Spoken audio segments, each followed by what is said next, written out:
Welcome into this Tuesday morning edition. Blue Sky Live here with you today. Chase Parham, Neal, McCready, Clark Ford Studio.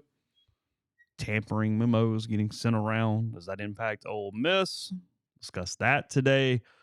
Ole Miss baseball hosting Southeast Missouri State. SEMO today, 4 o'clock from Swayze Field. Terry Hayes getting the ball for the Rebels in that one. And then men's and women's basketball continuing play in the midweek. LSU for the men and A&M or Florida for the women. I don't remember which one's which. It's one or the other. They play one Thursday and one Sunday, but either way. Ole Miss men have LSU here tomorrow night and then at Auburn Saturday night. What time is that game? 8 o'clock tomorrow, 7:30 Saturday. So. 8 and 7:30? Yep. Wow. Yep. That's good. Yep. That's all right. I've got the house to myself this weekend. Do you? Yeah. I'll sit up and watch the Rebels and the Tigers and write something about it. We're both completely fine being alone in those type of capacities. How has that changed, though, in the last 10 years? I mean, do you still like, hey, I'm going to grab a steak or I'm going to do something? Like, when you're by yourself, has that switched a little over the decade of how you sort of process that time? Yeah, it doesn't bother me. Yeah, I don't mean bother. Just yeah. To change how you act in that circumstance. No, I probably won't cook anything. I'll probably won't do anything. Give you a chance to catch up on reading. You've always been trying to read more. Yeah, maybe so. We'll see. I hadn't paid bills yet. Blue sky all over the state of Mississippi, up and down I-55 throughout North Mississippi as well, taking care of you. Sweet Daddy stops at most of those locations. Everything from brisket and pulled pork, side items, desserts, and plenty more available there in Oxford and throughout the state of Mississippi.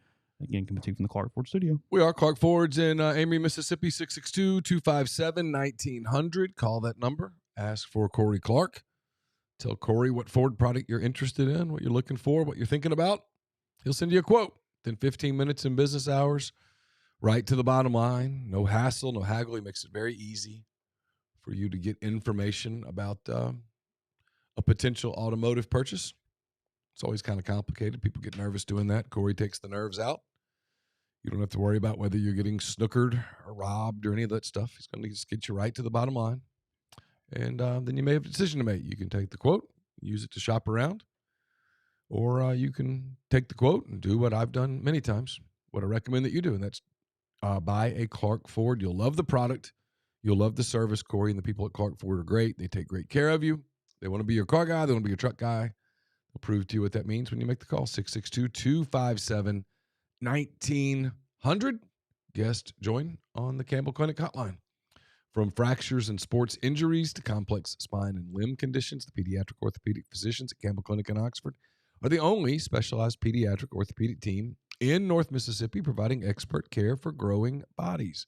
Visit CampbellClinicOxford.com to schedule an appointment or call 901-759-3111. So a tweet came out just prior to 5 o'clock yesterday from Ross Dellinger. He had the memo that was sent from the Vice President of Enforcement, John Duncan. I feel like John Duncan's been around for a long time. We've been talking about John Duncan for quite a minute on this podcast and this network, dating back to the Ole Miss Hugh Freeze NCAA investigation. He was an investigator back in the day, wasn't he? Is that what he was? Just an investigator? And now Seems like it. And now he's the head of enforcement. He's moved up. Maybe he's always been the head of enforcement. I don't know. His name's been around for a while. He had him, and was it Greg Christopher? Was that the guy back in the day? Oh yeah. Was that the Xavier AD? Yeah. That was the head of the committee. I can't remember the guy who found me in Atlanta and wanted to grill me. I can't remember the guy's name. Was he an investigator or was he a bigger? He was an investigator. Looks like Greg Christopher might still be the athletics director at Xavier. Yeah, he is. Been there since 2014. Oh. So he was just kind of getting his feet wet in that job when all that. Yeah. He was at Bowling Green prior to that. Okay. Xavier's in Cincinnati. It is. Yeah. Or at least in Ohio, somewhere in that Yeah. area. I think it's in Cincy. So I like Cincy. Cool town. Chris Sale, 1-year extension with the Braves, $27 million. Okay. So the Braves are launching their own app. Are they? Yeah. What's it do? I'm not sure. I don't think it includes in-market streaming. Oh. Well, that's all anybody really wants. Baseball's got issues with their streaming. Baseball's got issues. They have a lot of issues with everything pertaining to broadcast and access to their product. I mean, they have the hardest line of social media publishing. They don't want people taking their highlights and things. Yeah. I've had people ask me, are you excited about baseball? And my honest answer right now is not really. And I think it's because, and I saw someone on the board, I think it was Rebs Rockham, who was, I think, a Cardinals fan. He is, yes. And I sort of agreed with his sentiment. I had not really thought about it like that. But I think it's, well, if there's a decent chance you're not going to play next year, why am I getting invested in this year? Oh. I mean, baseball, Major League Baseball is not a transfer portal sport. No, it's it's a build sport. It's a build sport. You have a minor league farm system that you literally build from. You follow the same players. And so if you're like, well, if they're not going to play next year, I'm sure when the games start, I'll turn it on. And at some point, I'll get into a season maybe a little because it's just kind of what I do. But normally this time of year, I'm reading spring training stuff. I'm a Cubs fan. I like Patrick Mooney, Sahadev Sharma. They do a really good job covering the Cubs. And I normally will be in the mornings. I'll read their stuff as part of my morning routine. I haven't read it in days. I mean, I've looked at it. There was an article the other day, and I didn't even open it. I saw it, and I'm sure it was very good. They're both tremendously gifted journalists. Cover the Cubs the way I think you should cover teams. They do a great job. But I just haven't been all that interested. And when I read Rebs Rockham's post on Rebels 24/7, I was like, oh, I'm not alone. I'd not really thought about it the way that he articulated it, but kind of there. Comments in the streams. The stoppage feels inevitable, Matt says. Dodgers are to blame.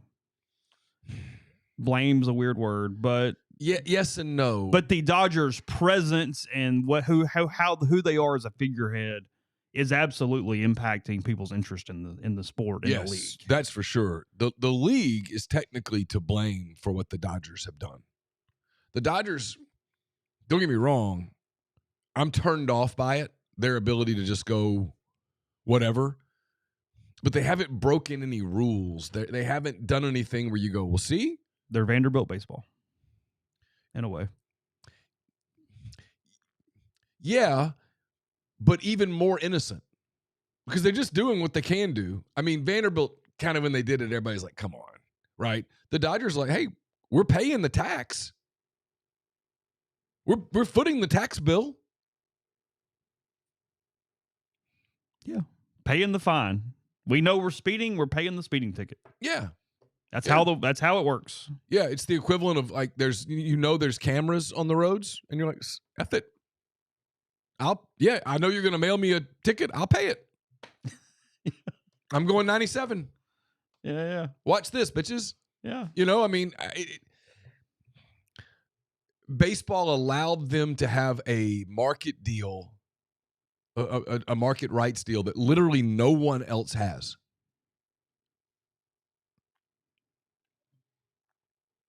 So I agree. A stoppage, a lockout appears absolutely inevitable in December. And then how it resumes from there, I don't know. But I think it's a very real possibility that this time next year the camps are locked up. Or maybe it's just minor leaguers or whatever, but big league camp is not going to be going on in Florida and Arizona. And right now they're playing games. Yeah, no, Major League Baseball is built on the marathon and the day-to-day and watching your team in whatever phase it is of its construction. And no, if you think there's not a season and you're not the Dodgers or whoever this year to try to win right now, I mean, I get the lack of interest. I mean, look, again, it's casual over the last 10, 15 years, but I am a Braves fan. And, the Braves, this is the first year where they've sort of lost the benefit of the doubt going into the season. They had re-signed all those things and thought had been this god and all this stuff. Yeah. And they win the title in 2020. And, I mean, they're kind of a mid-level afterthought in that East right now with the Phillies and the Mets. And look, it's baseball. Who knows? You could have a year. Sure. But in general, it's probably even affecting my casual nature of it because I'm going, I'm probably not beating the Phillies or the Mets right now and take another year out. And I don't know if I want to get invested and want to do it. Even if you do beat the Phillies and the Mets, look at the Brewers last year. Brewers won the Central, had a great season, won that dramatic series against the Cubs in I guess it went 7 games. It was 5 games. Beat the Cubs in Game 5 in Milwaukee, had a big celebration. Dodgers just swept them. Just mopped them up. And, I mean, like, I laughed at Cubs fans going, look at the Brewers. I'm like, what happened to you, too? It would have happened to anybody. Taylor says, what's the cause of the coming lockout in the most simplistic terms? Oh, very simple. The owners want a salary cap. And not one that can be easily manipulated. The owners want a cap. A hard cap. The way that the owners want to. Okay, so this is a good question. So the owners want a cap. I think some of the owners would like an NFL-style cap, which is a hard cap. I think some of the owners would like an NBA-style cap, which is you can go to in the NBA, they have the second apron, and when you get to the second apron, which is basically the second level above, it's very punitive to the point that if you go there, you only go there for 1 year. You come back down. It's too punitive. And it might take a minute, but the bill is due because I have one of those teams where it's, hey, you can manipulate, but when you do, you're getting cratered at some point. Yeah. So get ready. So the players, meanwhile, are emphatic. The anecdote that gets shared the most often is that the players the commissioner, Rob Manfred, was making a tour of the league last year, and one of his stops was to the Phillies, and the Phillies got wind that one of the things that Manfred was wanting to talk about with them is softening their stance on the salary cap. And Bryce Harper, who's the most recognizable player, well, maybe along with Kyle Schwarber at this point, on the Phillies roster, basically kicked the commissioner out of the locker room. Yes. In escorted him out, not kindly.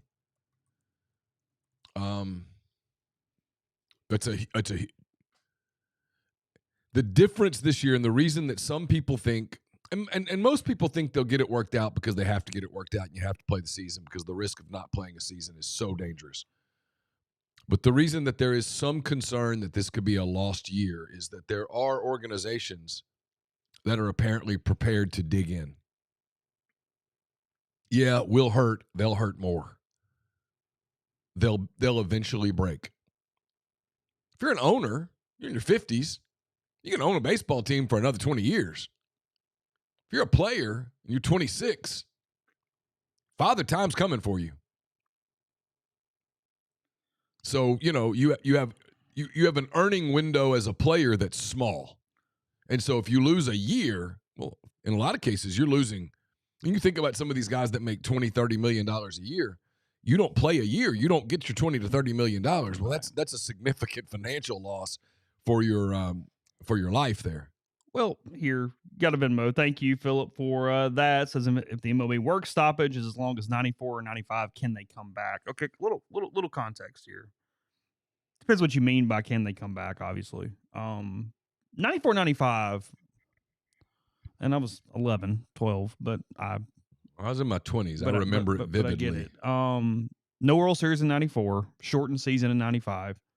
Attendance was god-awful in 95. and maintained it being pretty bad until the home run chase essentially saved baseball in a way in 98. Now, Yeah. what it did do too here, and I think this is relevant, it shifted the power dynamic. You can argue that the reason the NFL is what it is today is because of the strike, because it quickened so quickly the fall of baseball with the rise of football at the same time. And everybody shifted to, hey, football, it's here, we have this or whatever, and we've completely moved. Sure.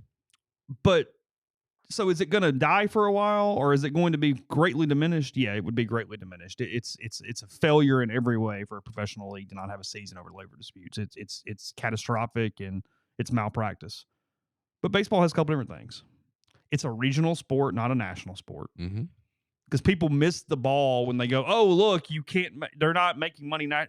They make a lot of money and they do it regionally. It's a regional sport, not a national sport. The way football is 100%. You have a summer monopoly for the most part. Yeah. It's the thing on. We're watching something, so we're following baseball to whatever group. Yeah. And then just simply Well, I mean, if you're not an NBA fan, and a lot of people aren't, from the end of the NFL draft until the start of training camp, there's no football. Yeah. And then just the institutionality of it. It's there. You've got your team. You don't want to not pull for it. Maybe you're pissed off for a minute and it takes a minute, or you're mad about whatever, but I don't know. A lot of people come back. It just kind of is what it is. Now, does it come back different? I don't know. Of course. Well, that's the question. It's not been the same since 94. Going into 94, baseball was still absolutely America's pastime. Yeah. No, it lost that viability. I promise you, there were a lot of people in 1991, 1992 that weren't watching football on the weekends when the Braves were playing in the postseason because they were watching the Braves. The Braves were a big, big deal. I mean, I promise you, there were Georgia football fans that didn't watch the Dogs because they watched the Braves. Oh, yeah. I guarantee it.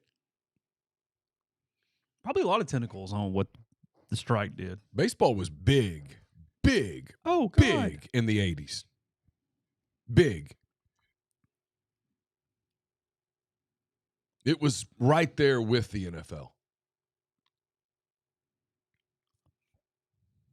And then they had a strike. And they didn't have a postseason. Where do you feel like, and Andre, thanks for Super Chat, I'll get to it in a second. Where do you think the leverage is on this? What percentage is to the players and the owners? I don't know. All I know is kind of some of the stuff I've read. Okay. And this is where I wish I were. I mean, I don't wish I were. I wish I knew a few more kind of insiders who would divulge that. Mm-hmm. I think it's close. Yeah, it doesn't feel like the players are just the ultimate side that's ahead here. Well, the players just replaced their union chief. And I know there was an affair with a sister-in-law and all that stuff, but he was losing leverage anyway. Yeah. That wasn't a reason. It was an extra tidbit. You know, how that person comes in and is able to look at the players and go, hey guys, we're going to have to give a little here. Or do the players go, no, we are. And typically players unions are really strong. Typically they lock arms and they don't budge. No, I know. And typically public sentiment goes with the players because they hate rich organizations. Yes. So public sentiment always starts on the side of the players. Yeah. That's who your emotional tie is to. But I mean, you go back to 94. When that strike started, people thought it would just be a couple of weeks. Yeah. And then it kept going and it kept going. It was the end of the Montreal Expos. It was.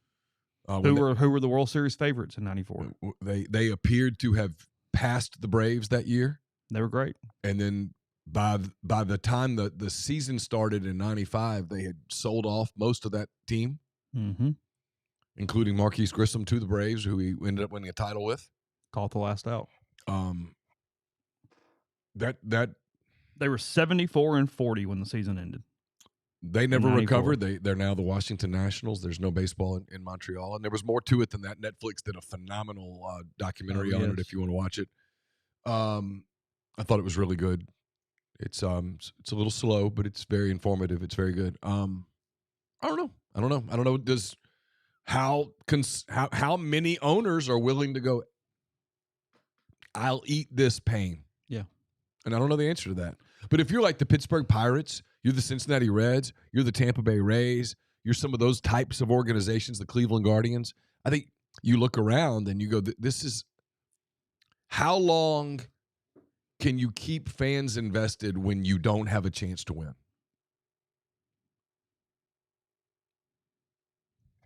I mean, just last year, lots of national writers were like, hey, the Pirates ought to trade Skeens. Yeah. Like, why? He's the best pitcher in the game. They're going to be better this year. You can kind of see their vision a little bit. But they're not going to win. No. Right? So it's, you're telling, and that's a beautiful ballpark. It's a place that loves baseball. If you're a Pirates fan, I mean, how invested are you if you can't win? I don't know. But there are people, to your point, who go because it's part of It's what they do. It's part of life's rhythms. Yes. If you take that away for a year, do they find something else? I don't know. I don't know. Yeah. Andre, I'll get to you right after the break. Again, appreciate it. We'll get there in a second. First, NE Spark, the fastest, most reliable fiber internet option available. Where you're streaming the Rebels or connecting with family and friends. They offer both residential and business packages with speeds up to 2 gigabits. That's up from 1 previously. To learn more, register for service. NESpark.com. NESpark, get connected. Stay local.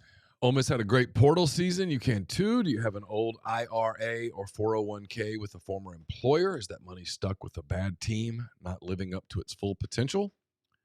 Put that account in the transfer portal. Let a fellow Rebel professionally manage it for you. Andrew Seago, Seago Wealth Management, will build a playoff caliber portfolio just for you. Book a quick discovery meeting today at rebelsretire.com or 901-482-2676. Maybe you need tax savings strategies or retirement income planning. That's what they do every day. So give them a call at 901-482-2676 or book a discovery call online at rebelsretire.com. I'll have a mailbag to you tomorrow. It's brought to you by Art Hayes, Sotheby's International Realty. If you're thinking of making a move, put the power of Sotheby's to work for you. As a licensed agent with Sotheby's International Realty and a supporter of all things Ole Miss, Art Hayes can help you buy or sell in your hometown or anywhere in the world at no charge to you. Seriously. So call and ask Art how. 612-805-5929 or email Art at arthur.hayes@lakesmn.com.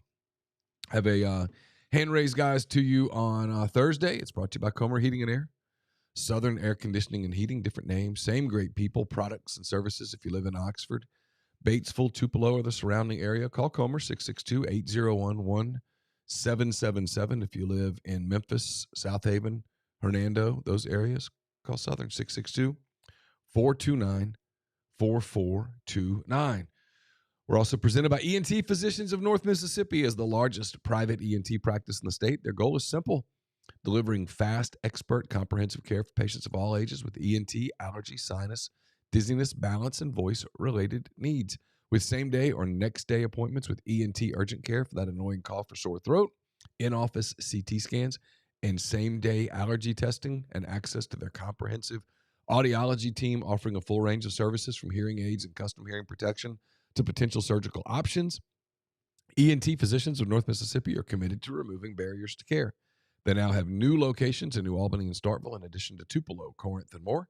Get more details at entnorthmississippi.com or call 662-844-6513. Podcast also brought to you by Chicory Market, located there on North Lamar Midtown Shopping Center in Oxford. Go in for all meat, dry goods, produce, fruits, vegetables, tons of options, including specialty items not available anywhere else in town. And they are advertising their Sunday supper with Heath Johnson at Circle and Square. It's coming up Sunday, March 1st, so a few days left to take advantage of that. It is this Sunday, 6 o'clock is when it starts. Join for a special beer dinner with the friends at Circle and Square Brewing. Heath Johnson's created a fun and delicious menu to be served family style at the brewery alongside beer pairings for every course. Seating is limited. They can accommodate dietary restrictions, all those type of things. So again, you can register right there online and take advantage of this special event. Again, chicorymarket.com/events to see more. Andre, let me get back to you a second ago, and then I'll pick up Drew, yours as well. Appreciate you. Says George O'Leary, Notre Dame, Mike Price, Alabama, bigger college football coaching scandal. George O'Leary obviously lied on the resume, had the whole deal. Oh, yeah. And then Neal, intimately familiar with Mike Price and his pursuits there with the Crimson Tide. I don't really remember O'Leary's deal much. Didn't he lie about having a degree or something? Something like that. I guess I don't know, probably about the same. I mean, Price feels, was obviously more salacious. Yeah, I mean, I get the George O'Leary scandal and why he didn't keep the job after that, but I just kind of have a hard time gaining a lot of animus over that. I still sometimes can't believe that Price lost his job over that. Really? Yeah, in some ways, I think he could have recovered. People were going to make fun of him, but not if he less likely to recover or more likely to recover in today's world. Oh, the news cycle's so short now. Even with the social media hit would have been immediately. Oh, yeah, it would have been bad. I mean, the jokes would have been constant, but if he won, the jokes would go away. I don't know. The question was, do you believe Mike Price would have won at Alabama? And that's the question. And I don't know the answer to that. So what's the timeline there? When did it happen? When did it come to light? And then when was it over? Like, how long of a span was this? This was like April. They'd finished spring. And he was at a golf tournament. And within 2 weeks, it was over. Oh, it was that fast? It was fast. Oh, it was 10 to 14 days. It was pretty intense. How'd you feel when you published that? Shitty. Yeah. It's your job. It is what it is. It happened, but but that one had to suck. Yeah. Of course it did. You realize you're ruining someone's life to some degree.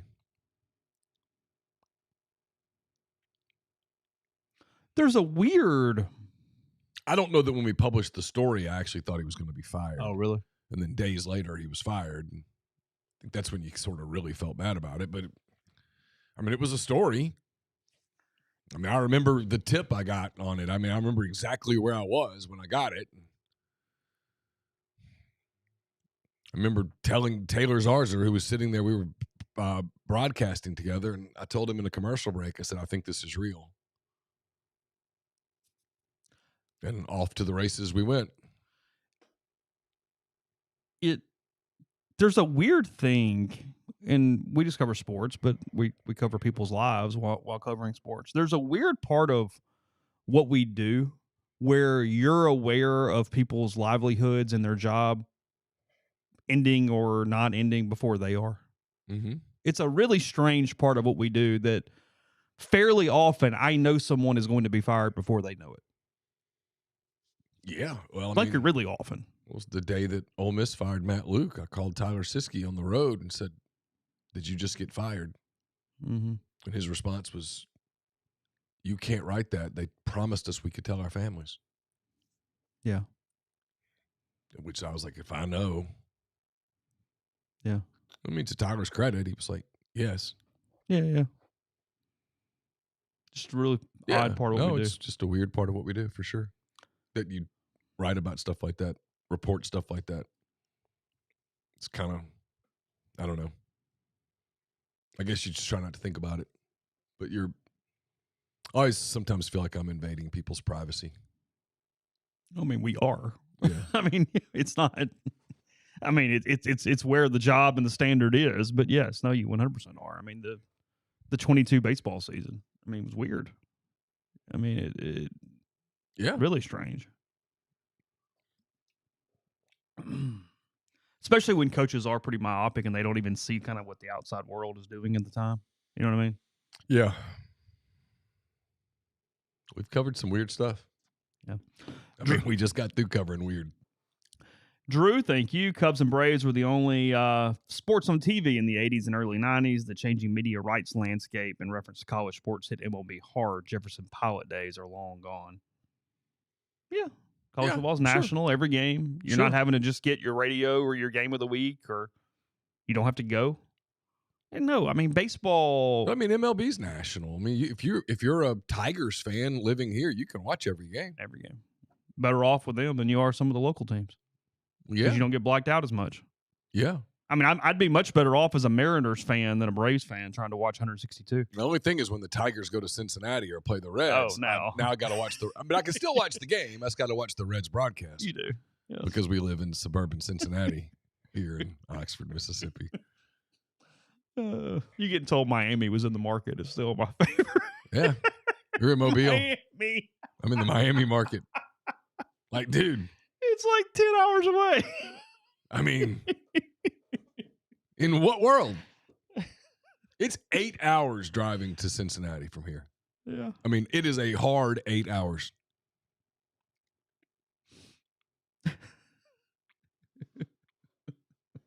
I mean, can you imagine if they told you you're in the Kansas City market here? Kansas City's closer to here than Cincinnati. Yeah. You're in the Kansas City market. How far is it from here to Dallas? Driving. 8.5, 9 hours, I guess. Can you imagine we were told we were in the Rangers market, suburban Dallas here in Oxford? It's crazy. MLB, so their stuff is insane. Real quick, a little rehasher for anybody curious when we skipped over that topic. O'Leary's resume claimed he earned a master's degree in education from NYU, which was false, and that he was a 3-year letter winner in football at the University of New Hampshire. He did not play in a single game. Those were the two inaccuracies. It's pretty big. The second one's actually bigger than the first in my mind. The Manchester Union leader exposed the inaccuracies, and he admitted to the lies and resigned on December 13, 2001, calling it, quote, a selfish and thoughtless act. He was later the head coach at UCF from 2004 to 2015. See, we missed that one at Auburn. Had they had Auburn hired George O'Leary instead of Tommy Tuberville, maybe we would have had the O'Leary scandal there on the beat. Wow. He was also in a wrongful death lawsuit in 2008. O'Leary was? Mm-hmm. Huh. Yeah. He is 79 years old. How about that? Yeah, hadn't coached since 15. He was also UCF's interim AD for a minute there in 15. So where was he when he came to Notre Dame? Georgia Tech. Yeah, Okay. Georgia Tech. Yeah, Georgia Tech. Mhm. Okay. Yeah, I've told that story the Tuesday of the week that Auburn, Coming off a 7-5 season, by the way. Yeah, the Tuesday of the week that Auburn hired Tommy Tuberville, two of my big competitors wrote that Tuesday morning O'Leary. that O'Leary was emerging as a major candidate at Auburn. And I said, well, I'm fired. That's it for me. I'm done.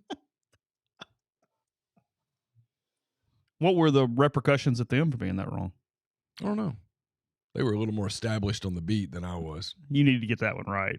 Or I was told if I didn't get it right and break it, that I would no longer be on the Auburn beat. That standard feels a little high. It feels a little high. It was a lot of pressure. Austin, thank you. You guys rolling today. Let's see. Between Mike Price, Hugh Freeze, Lane Kiffin, Andy Kennedy, Matt Luke, Houston Nutt, and the 3 weeks Bianco was fired until he wasn't. What coach hint change that you covered was the craziest? I mean, Lane is so bizarre in his own way. I mean, Hugh, damn. The Hugh part, the end when you saw just how he couldn't even understand the level of self, maybe lack of self-awareness at the end of still the day he was fired, fighting for hours to keep his job and thinking, if you just stand by me, I'll be fine. You're going. And then, I mean, they let him go to media days. And by then I think they knew he had a hell of a performance that day. He was good that day. And I think by then they knew what was in those calls. Well, that was a weird week now. I don't, whether I do this for one more day or 25 more years, nothing will be odder to me. And I mean this, nothing will ever be odder to me than Hugh leaving all those numbers in the call logs. Yeah. Because you were given a piece of paper and a Sharpie or whatever the hell it was and said, mark out anything that is a personal call. Because that's the way the statute works through the state of Mississippi, that while the records are public, you can X out, even on your work phone, personal endeavors. Yeah. And he left 50-something calls. Yeah. And I make this joke, but I'm really not joking. I would mark out everyone but my mother. Yeah. Because nobody can prove it. I'd mark them all out. What are we doing? If I don't recognize that number, that it's Dan Werner's, peace. Yeah. I don't know. I didn't call much anybody. I don't know.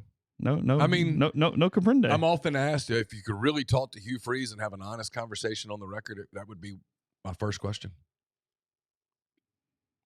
Probably the end of the interview.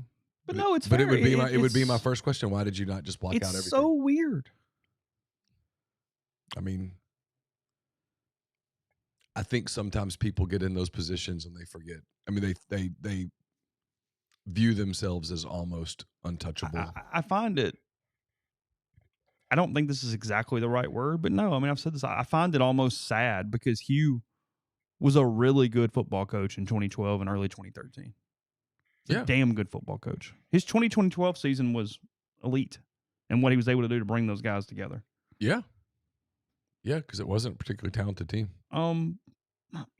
Mike's was odd, but it's a tale as old as time. It's not that unique necessarily. You got a guy trying to get over a hump, and at some point, people get tired of giving chances to get over a hump, and you got the he said, she said, and what it should look like. Nutt was not odd. He was a bad coach by the end. Yeah. He never thought Ole Miss could win, and thus they didn't. And he was tired. He was tired. He should have taken the year off. Yeah. Kennedy wasn't weird.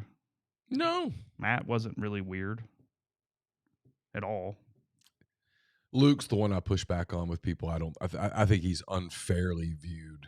I understand why people view him the way they do. I just don't think he it's fair. stabilized the program in a lot of ways. Yeah, I think Matt should get a lot of credit for Ole Miss becoming a boring SEC program because that was a godsend compared to where they were. Yes. Yeah, I don't think Matt gets enough credit, honestly. I think he gets far more heat than he deserves. I think you can blame those years on a lot of people, but not Matt Luke. My opinion. And don't get me wrong, moving on from Matt Luke to Lane Kiffin also the correct decision. Was obviously the right decision. Yeah.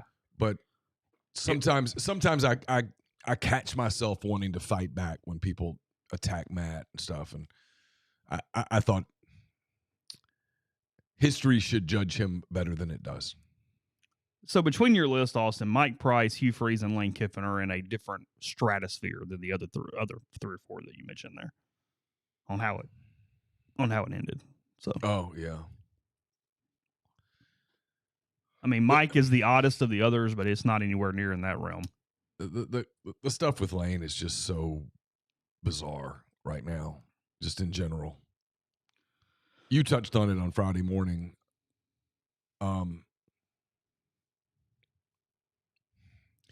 If I were advising Lane right now, which is laughable, it would be, hey man, you need to stop this.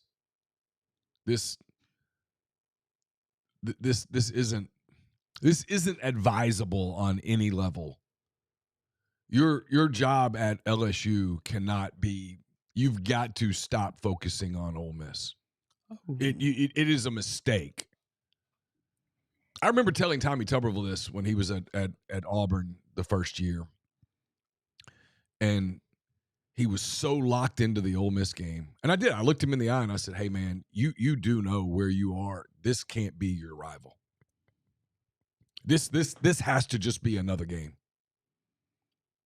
You play Georgia here. You play Alabama here. That is you cannot do this. This is the fastest path to not lasting here very long. And to his credit, he stopped obsessing over that game pretty quick. Lost the first one. They won the game in 99, I guess 2000 here. Yeah, right, yeah. And then they moved on. He moved on, and he stopped. I don't know that's going to be Lane's challenge, though. Look, that game's early in the season. You can't make that your Super Bowl. He's going to treat it like Alabama. Done. Oh, I mean, the early evidence absolutely supports that argument. if I were, it's February the 24th. If I were advising him right now, I would say stop today. Because there's still time to de-emphasize that. There's still time to change your approach to social media, your approach to interviews, because it's coming. Like media days. I mean, I'm not writing a media days preview today, but if I did, it would be really easy. One of the big topics is going to be Lane Kiffin asked about Ole Miss. What do you say? Because you're going to have an opportunity to take at least a little of the fire out of it right there. Or you can turn it up to a gazillion. Andre, thank you. How big of a role do you think WGN and TBS played in growing the Braves and Cubs? Huge. If I had a second team, the Braves all the way growing up in Indiana. No, stratospherically. You have to remember that going into that, people like me, kids like me with baseball, we got to watch Monday Night Baseball, which was typically the Yankees, Dodgers type teams. We saw the Saturday afternoon game of the week on NBC, which was typically Red Sox, Yankees. TV people are paid to get ratings. I don't blame them. You didn't see those teams. You kept up with those teams with a weekly This Week in Baseball show. And then all of a sudden, you can watch the Cubs every day and you can watch the Braves every day. Of course you picked one of those teams. If the TBS WGN thing doesn't happen, a large component of my generation into between our generations in this area of the country would have been Cardinals fans. Sure. Because you would have gotten the radio. You got the radio. KMOX. You could follow a team every day. Yeah. I would have been a Cardinals fan listening on the radio every day. That's what would have happened. Yeah. I would have been happy about the infield fly game in 2010. There you go. Or 2011, whatever year it was. Real Wicked, thank you. Charles Bediaco's request for an injunction pending appeal has been denied by Judge Daniel Pruitt. That's not a shock. No. Yeah, that's not a surprise at all. Aguilar lost. He did, and I appreciated a guy on the board that laid it out in legal terms why he lost, and it made a ton of sense. Really appreciated that post there on the I saw that on the board. Well, that's why you always have to lead every one of those conversations when you do it as a journalist without a law degree. You have to say, I'm not an attorney. Yeah, it's important to note. It is. Yeah. It's not a caveat. It's not a disclaimer. This is important to note that I very well could be inaccurate in what I am about to say. Legally, you are a layman. I am. Period. It's not an insult.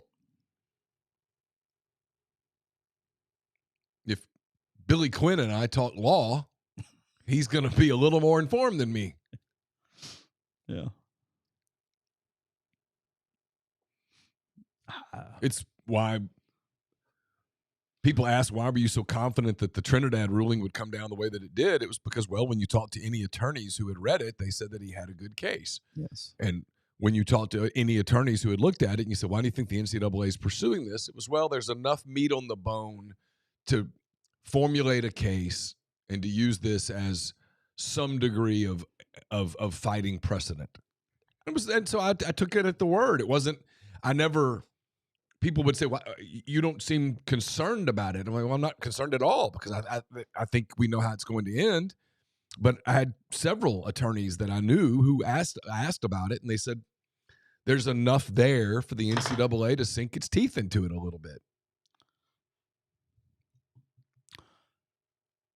I do find it notable that they have won these two cases moving forward. I'm going to get back to the Dellinger thing in a second after the next break, but I find it notable. It's not nothing that they've won these two, because what it's showing you is that even in state court, and this is good.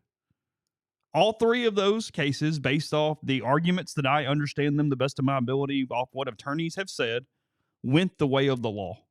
Yeah. All three of them. Yeah. So it shows you that we're not in a clown show where every chancellor or judge is simply siding with the home team in a home court advantage, which is good for society. Sure. That's just great in general. Yes. There's nothing about these cases when you talk to attorneys. It's not, oh yeah, no, this makes sense. Yeah. Okay, good. Yeah. That's all you want.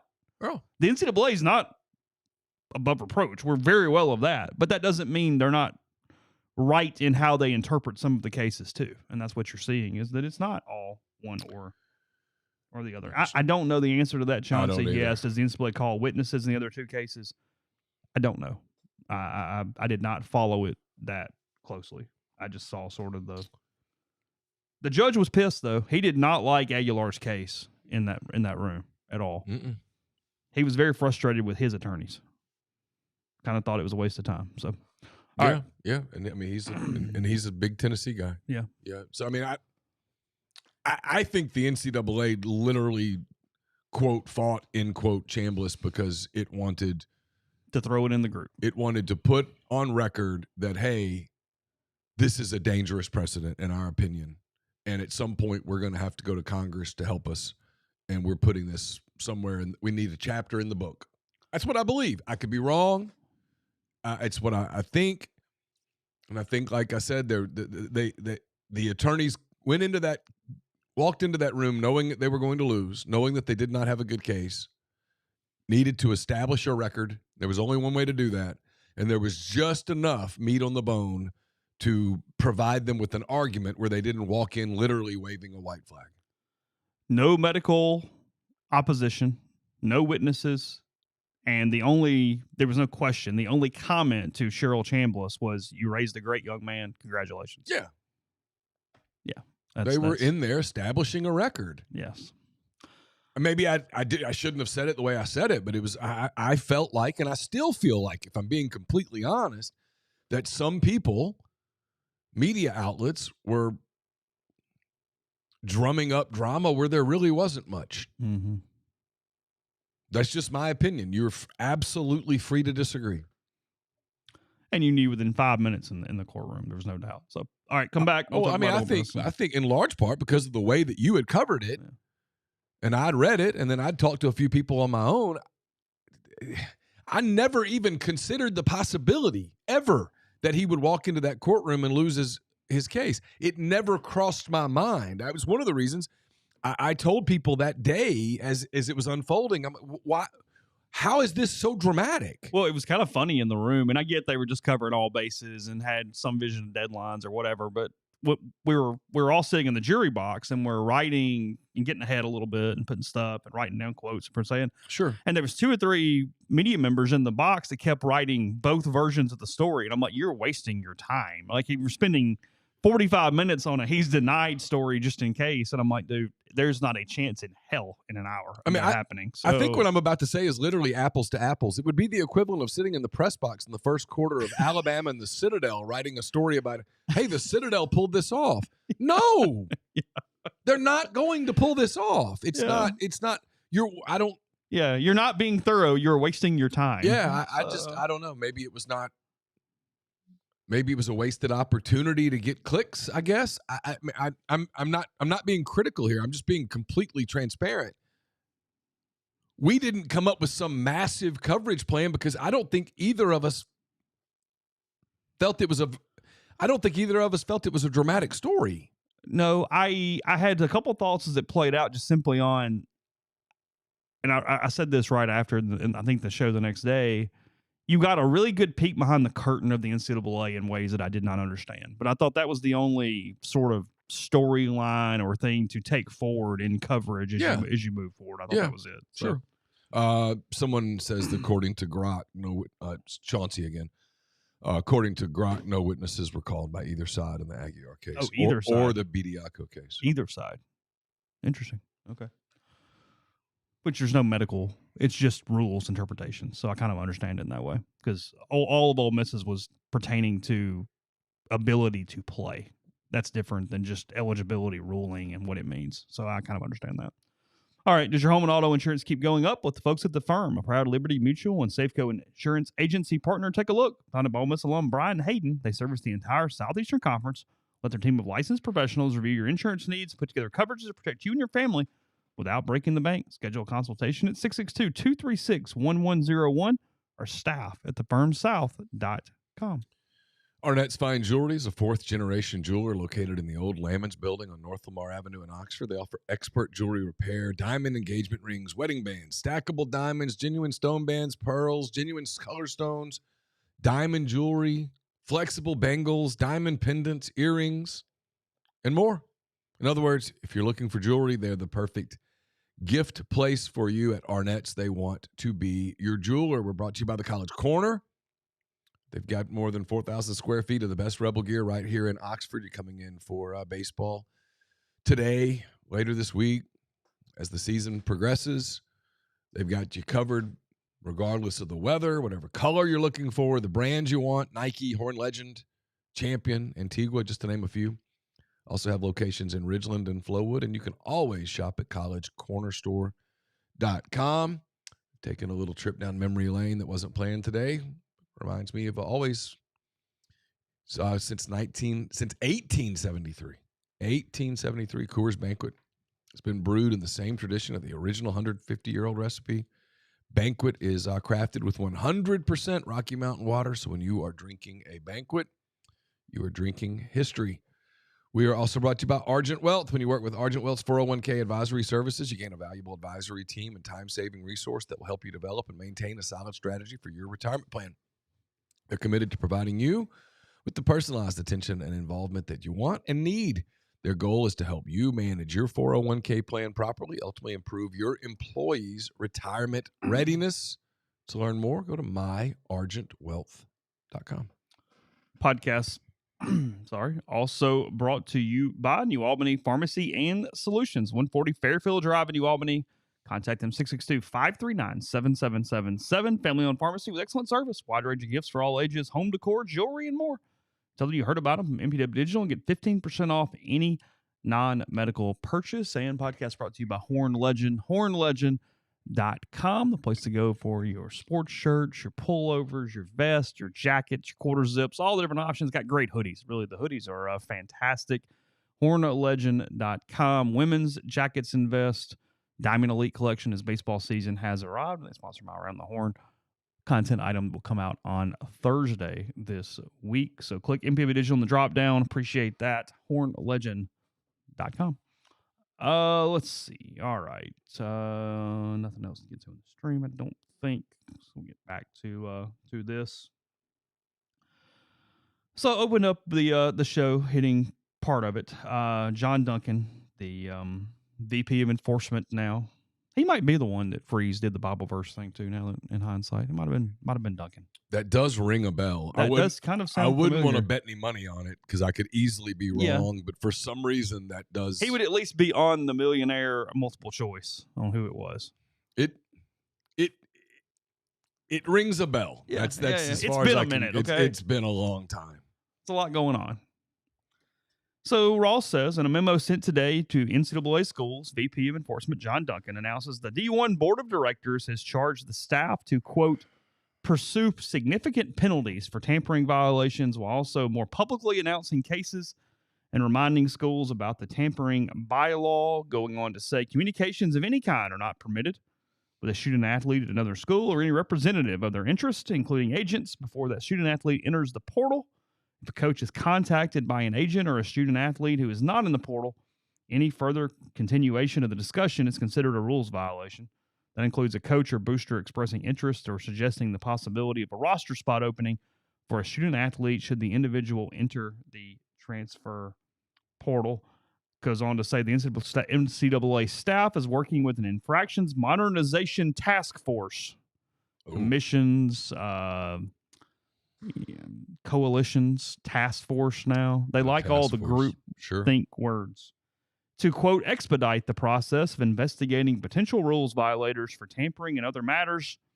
It's to better serve the new era of Division I, says Duncan. All right. I mean, there's a lot there. First off, it's kind of that the part about, hey, if the player contacts the coach, if the coach says hello, he's in violation. That's a lot like when you could get hit with a secondary violation as a media member being on the field and player spoke to you or the coach tried to introduce you to somebody. It happened to me. I know, me too. Yeah. And you're like, what do you mean to do? Like, this is so stupid. And someone told me about it like I was going to like wear the scarlet letter or something. I was like, dude, whatever. I mean, Andy Kennedy goes, hey, Neal. So-and-so. Was it Kai? I think it was Kai. What was I supposed to say? Can't talk to you. Andy, sorry, I cannot. You know I can't talk to that prospective student athlete in this setting. I shook his hand and said, "Hey, how you doing? Yeah, good to meet you. Good to meet you." On a day when he probably met 400 people. How's your mama now? I didn't even go that far. Well, the question should have been, "How's your dad and what's he feeling about things?" Yeah, because that would have told us a lot. I just said a lot. I said, "Hey," I think I said, "Hey, how you doing? Nice to meet you." Evil. I Evil. don't know how that would have shook the college basketball world. You changed his recruitment right there. That's crazy. Speaking of, dude, Mike White believed they had him that morning. Well, Mike was on the Ole Miss staff at the time. Mike did believe it because the dad threatened to leave his family if the kid did not go to Arkansas. Yeah. Not hyperbolic. That is literally. That is what occurred. Crazy. He switched to Rashad later. Is that right? Was it Rashad? That rings a bell. I don't remember. That sounds right. Kai Madden to Rashad Madden. That feels right. Burnell Wallace to Mike Wallace back in the day. I do remember that one. Yeah.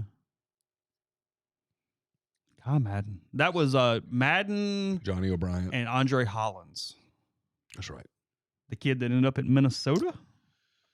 Is that right? Yeah, he ended up in Minnesota. Johnny ended up at LSU. Andy decided at that point he probably needed to start recruiting differently. I'm filibustering myself. It's almost like I hate this topic at this point. All right. So you hate the tampering topic? I mean, I don't know. Well, because I don't like. Okay, so here's my thought on the tampering thing. I get it. What the NCAA is saying here. The rule makes sense. Have no problem. The NCAA is essentially saying, "Hey," and let's be clear here. The NCAA is comprised of member institutions that are telling them we've got to do something. They wanted this rule. We've got to do something about tampering. Yes. That's the impetus to this. This is not the evil empire up there going, we were going to do it. This is, hey, you guys are saying you want this. I think what the NCAA is saying, and feel free to correct me if you think you disagree, is for the love of God, can y'all at least put some plausible deniability in this? When you do this, can you at least go through some machinations where you're not just directly having conversations with a student athlete at another institution? I actually agree with you that what they're doing is begging of, can we all just decide to have some layers here and move on with our day? Yes. Please. Yes. I think that's what's happened because I know people bring up the Golding thing with the linebacker Luke Farrelly, who's now at Ole Miss. The NCAA's put in a weird spot on that case. You talked about this on the message board this morning. Because the contact was direct, the NCAA can't go, well, I mean, come on, I think what the NCAA is saying is, hey, guys, at least make this where you have plausible deniability. Have an analyst send the text. And we go, hey, where the coach can go, I didn't know that happened. It's a big staff. Sorry. Look at all the people walking around in the building. And in fact, I mean, that's the truth now. There's, God, 80 people in the building? You go, I didn't know that happened. I'm sorry. I'm going to take care of that here in a moment. Let me tell you. Yeah. And the NCAA goes, all right, we're going to file a little secondary thing. Bad boy. And we all move on. I think the problem with the Ole Miss case was they had the head coach sending the text where there wasn't layers and where there was no way to go, I didn't know. And the text is public and known and it happened. But here's the thing. Yeah. Yeah, they have two choices. They can basically hit Ole Miss with whatever. Again, the tampering rules do not make for any severe punishment. I mean, Pete Golding's getting suspended for a game is pretty much the extent of it at this point, based off the rules. That's what it says. Yeah. Because it would be very hard to see where there are extenuating circumstances to increase that. Yeah. And then they also get this, that if Ole Miss sees that they believe they're being treated with malice in this situation, okay, well, hey, now, NCAA, here's proof I have on Clemson. Here's proof I have on LSU, Mm-hmm. and I got files and documents and folders here. Have at it. And then those. And then we play a big freaking circle with the whole country at this point, and you've got a way bigger problem and simply kind of patting Clemson on the head and going, I get it. We are hitting them with the rule, and they are punished. Can we all move on now? Yeah, because to me, the solution for the Ole Miss Clemson thing is, okay, we're gonna give them the punishment. We're gonna get them just to take it. Few recruiting And then- visits. Pete, don't coach against Charlotte. And then we're gonna let this go away. Okay. And my anticipation, and this is based on really nothing other than common sense, is that that's where this is headed. I am a little curious why Clemson is so eager to push it to the point when they also were guilty to some level with proof. Yeah, That's weird. I just think this was Swinney. He's defending himself and trying to get his fan base back. Yeah, I think this was him fighting a fight that he knew he could win. Yeah. And doing it in a way that would fire up his base. constituency. Yeah, I mean, I don't think it's super complicated. I don't either. But hey, and I could be wrong. I don't know, because Ole Miss has not really talked about this at all. We, in large part because of the ice storm and probably because of this to some degree, we haven't had media op with Golding. So I could be completely wrong. I actually expected to get a release last week, and it didn't happen. So because he hasn't talked since the bowl. He hasn't talked since the Fiesta Bowl. Yeah. Not publicly. January 8th. Yep. Yeah. You know, most of the other coaches have had something because they had some signing day thingy, even though signing day wasn't a thing. And spring football is not far away. I mean, I would assume. I still don't really expect a game. I'd be shocked if there's a game based on what I've heard. Yeah, I would too. So, no, I mean, look, is this – okay, I know you guys got a lot of scar tissue here. I get it. I respect it. Sure. This is not the NCAA suddenly creating new rules just to punish Ole Miss individually. I don't think so. I don't think so. I don't think so. Maybe I end up being wrong, but I do not read it that way. Honestly, I don't even think we'd be having this conversation right now at all had the text just come from somebody else. Agreed. That's what I told you. I and think, again, is that stupid? Maybe. That's not the point. I mean, yeah, it's probably stupid, but I sort of get it. I mean, it is stupid, but yes, I also get it. I mean,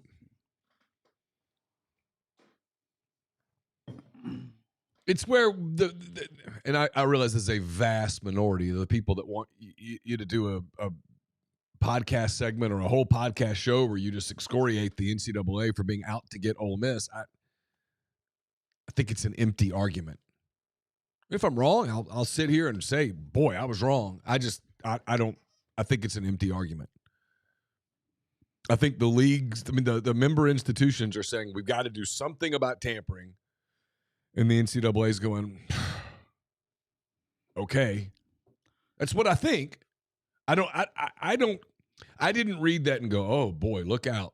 Here come the posse. I looked at that and said, the NCAA is basically saying, you guys, don't be idiots. If John Duncan was really concerned with this, he would have sent this out and actually enforced it like 4 years ago after COVID.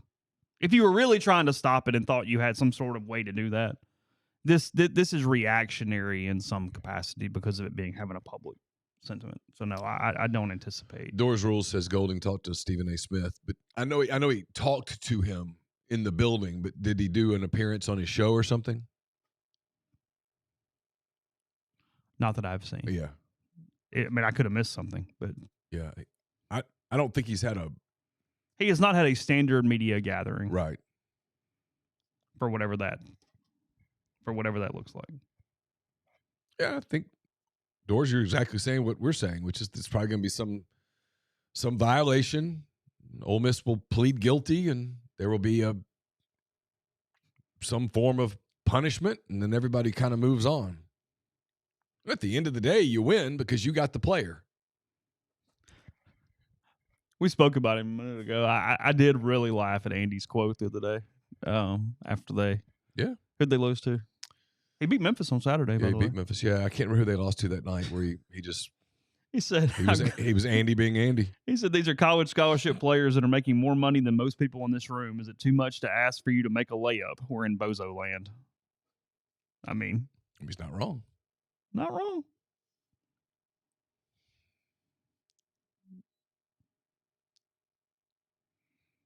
Yeah, there's documented stuff of LSU tampering with Ole Miss players. Sure. It's the problem with you let it go too far. Everybody's got everybody. It becomes a joke. What was the term in the Cold War where the fear was if someone launched a missile, then everybody else launched a missile, and before you know it, you had just mutually assured devastation, destruction. Yeah, it's that. There's a word, but I mean, everybody's got the goods on everybody. It's somewhat hyperbolic, but not much. Everyone tampers.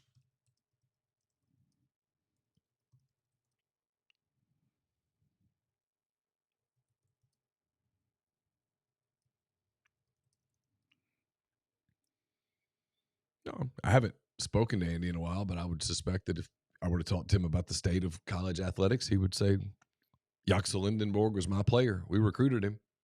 Yeah. He's now playing at Michigan. And doing a good job of it. Doing a good job, and I'm paying a bunch of dudes to miss layups. At a program that can't compete with that financially.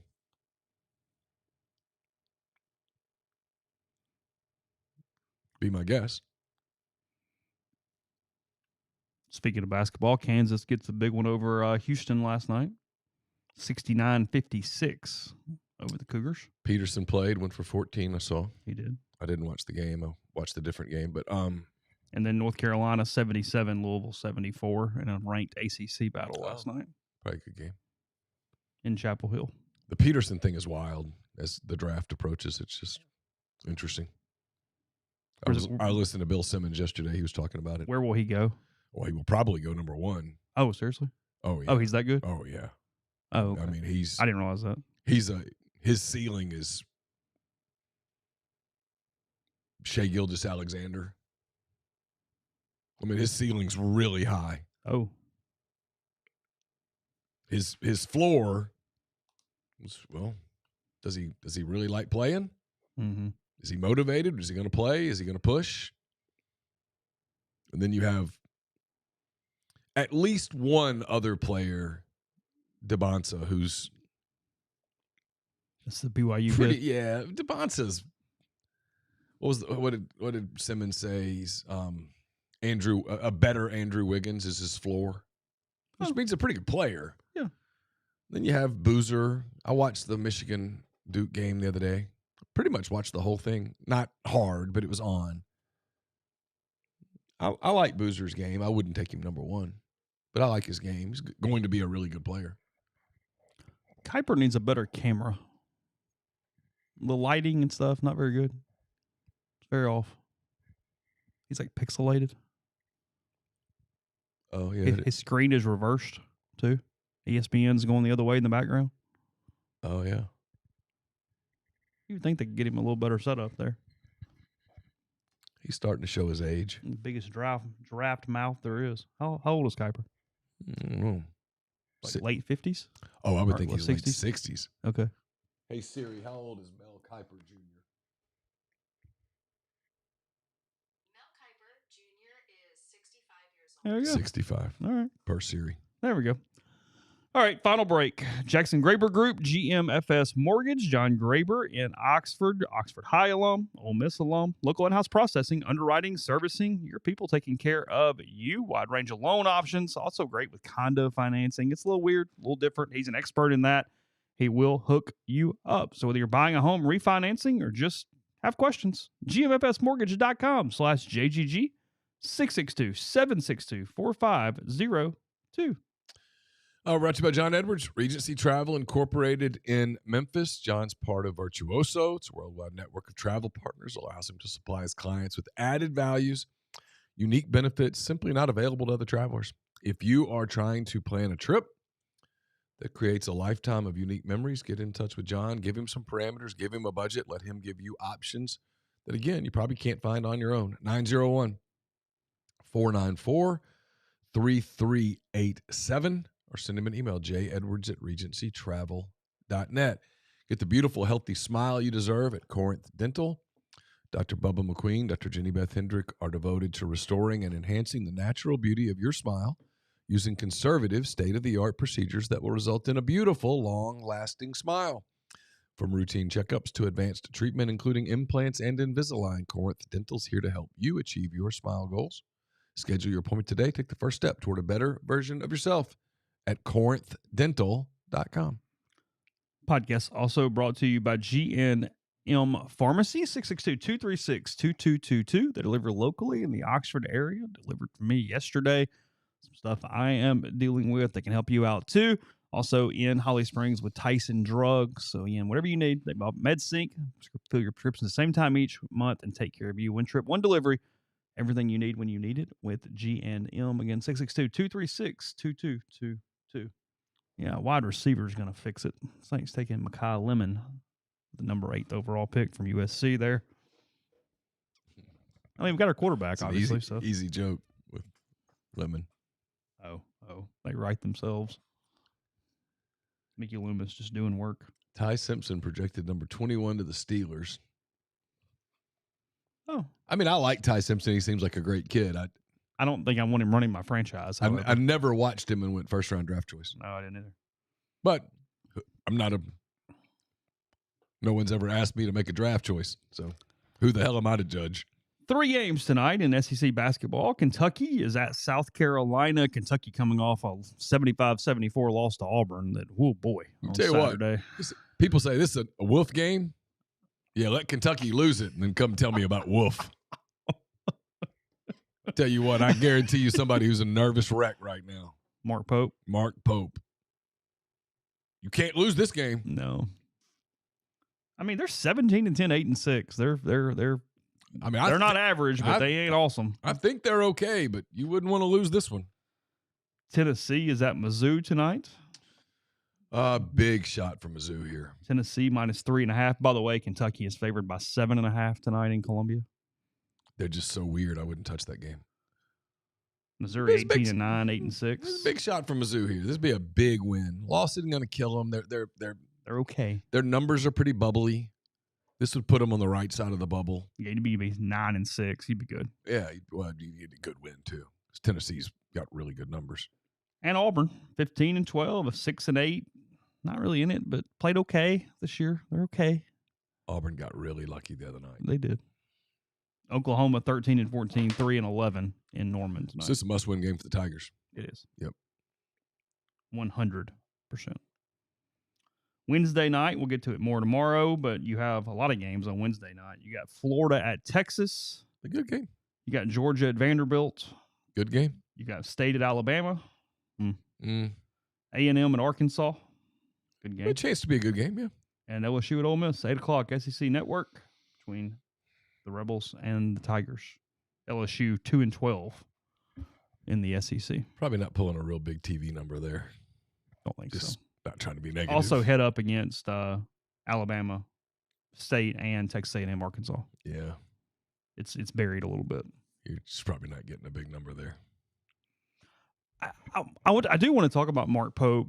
We'll do it tomorrow. We'll let them play the game tonight, and then because I want to talk about his answer about journalism the other day that he gave. And I have thoughts just sort of on Pope in general. I find him as interesting of a person as any coach in the league in a lot of ways. He just seems the way very likable. I've talked to people in his field who do not like him. Oh, really? Oh, yes. They don't like Pope.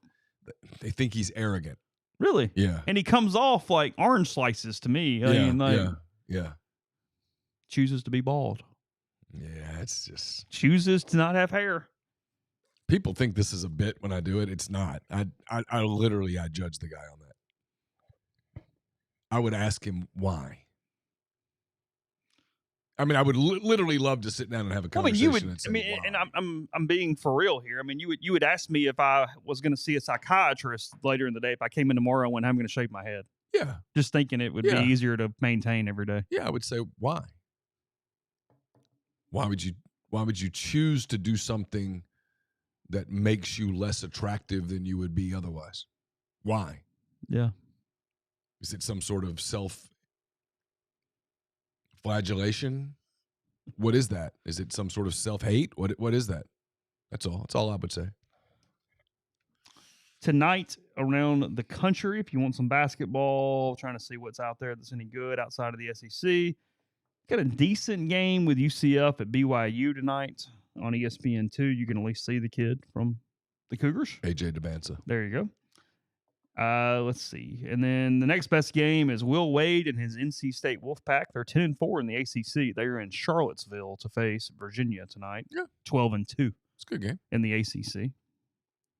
And then a middling maybe game. Cincinnati's at Texas Tech if you just need something to put on TV too. You buy any of the Will Wade back to LSU scuttle that's out there? Because it's out there. I'm not sure I buy that LSU is willing to commit to the level Wade would require to be back at LSU for basketball. Yeah. You're paying a ton. Football's paying beyond words. Because he's at a good basketball school He right is. now, NC State. They're paying that. Baseball is one of the top 3 or 4 highest in the country. Mulkey, while she is there, Yeah. is requiring a ton of money from women's basketball. Yeah. It just doesn't make a lot of sense to me. I think he would ask for too much. That's my guess.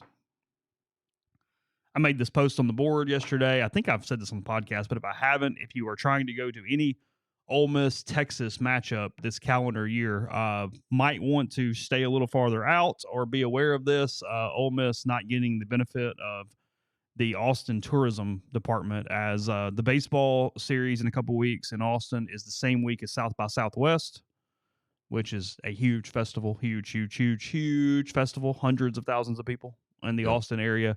And then again, the F1 race at the Circuit of the Americas is in Austin for Ole Miss football in the fall. So be prepared if you were trying to get either one of those. In my early thoughts, I've got an alternate plan. Oh, really? Yeah. That would definitely be, and again, I kind of find Will Wade really funny, but for the average person, yeah, Lane, Wade, and Mulkey would certainly be a trio of personalities there in Baton Rouge at one time. I mean, Will would be the normal guy in that group. He would. I find him funny. I kind of like Will. I like Will. Yeah. I've Honestly, he doesn't bother me at all. Yeah. No, me neither. Need him and Oates back in the same league. Need to get after it. Well, Oates and the guy at Florida, Golden. Yeah, Todd. They're not happy with each other right now. They don't like each other, but they're kind of open about it, and there's kind of a mutual respect there that I think prevents it from being nasty. Yeah.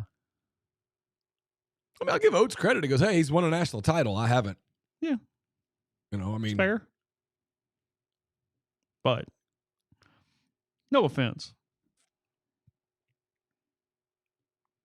Will Hawk said F1 track south of Austin, so stay in Round Rock and you'll avoid all of that. Oh, yeah. Okay. So, all right, I do want to talk about Mark Pope tomorrow. We'll look at Ole Miss and LSU, I guess, and whatever else is coming out of the pipe as the day moves on. I mean, I kind of feel bad, like I'm not really doing my job, not writing about the game and talking about the game. But the problem with it, honestly, is from what does it mean? Nothing. I mean, I guess you're avoiding the last seed. Yeah, okay. I mean, other than that, that's kind of it. I mean, and I know people push back on that to some degree when they go, well, tell the players it doesn't mean anything. And I'm not saying it doesn't mean anything. It's just very difficult to sort of... News value-wise. Yeah, from a news value standpoint, it just doesn't have a lot. I mean, I'm going to cover it. We're going to write about it, but it's tough. Yeah. Again, Ole Miss in Southeast Missouri today, 4 o'clock. The final of a 9-game homestand to open the season. Rebels 8-0. Southeast Missouri usually a pretty good club. But in the 22 national title season, Southeast Missouri beat Ole Miss 13-3 in a midweek game in Oxford. I walked into the Diamond Club in the 6th inning to get a drink or get something, and it was completely empty, and they were already cleaning and vacuuming for the following day during the 6th inning that day. Oh, wow. It made me lead to my story. Yeah. Yeah. It was cold. It's true. It's going to be cold today. All right. Take care. We'll talk to you again tomorrow.